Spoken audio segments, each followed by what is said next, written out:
Welcome to Monograph Matters. I'm talking today with Jody Ganiban, author of the SRCD Monograph on parenting in the context of the child, genetic and social processes. This discussion focuses on the mechanisms through which parenting influences child outcomes. Jody, some researchers using genetically informed designs have claimed that conventional studies of parent-child relationships substantially overestimate environmental mechanisms. What did your early growth and development study find? It's an interesting question. What is the role of parenting, and what are the mechanisms through which parenting influences child outcomes?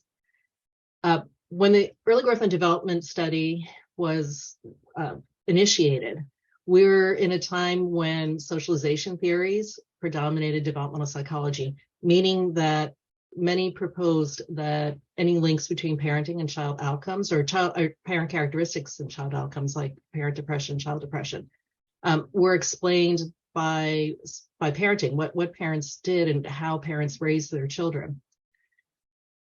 At the same time, an emerging set of studies that you've referenced indicate that there are pathways through which there's genetic transmission of disorders, of behaviors from parents to children. In other words, the shared genes between parents and children underlie associations between parent characteristics and child characteristics.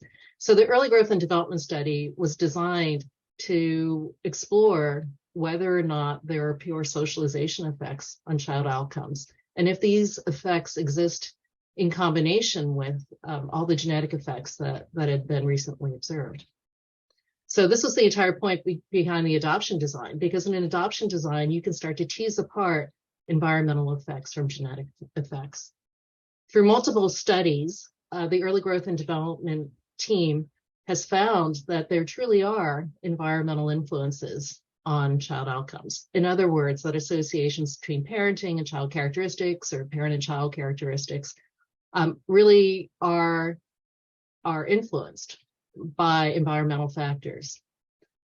At the same time, most of our studies have also found that there are genetic pathways as well. In other words, adoptive parents influence their children, but also children's characteristics are partially explained by characteristics that they may have inherited from their biological families. The important thing to note here is that these two pathways, the socialization or environmental pathway and the genetic pathway, they coexist, they exist together. And then another thing that we found through a number of studies is that genetic factors and environmental factors interact over time too.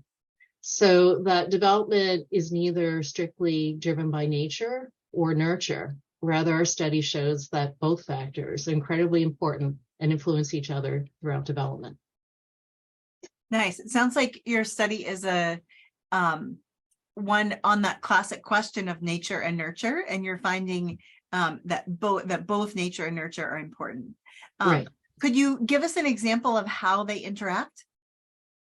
Well, so throughout EGADS, we've looked at the interactions between nature and nurture generally in two different ways.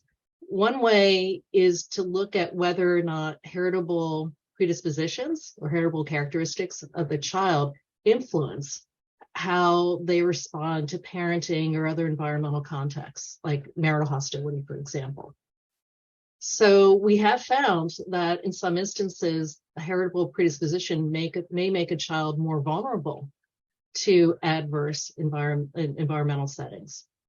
Another way in which we've looked at the interplay between nature and nurture is to look at whether or not children's genetically influenced characteristics can affect the type of environment in which they're reared. For example, can a child's genetically influenced characteristics affect the parenting they receive or the friends that they select as they get older?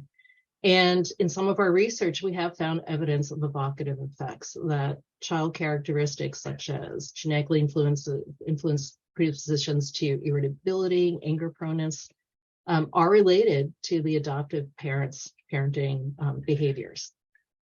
So these are just two general examples of how nature and nurture may work together to influence development throughout the lifespan.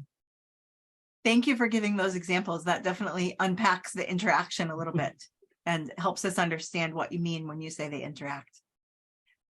Thank you. Read more about this topic in the monograph issue, Parenting in the Context of the Child, Genetic and Social Processes, by Reiss, Ganiban, Love, Niederheiser, Shaw, and Natsuaki. If you like this video, consider watching our Monographs Matters playlist. For additional resources related to this and other issues of the monographs of the Society for Research in Child Development, please visit monographmatters.srcd.org.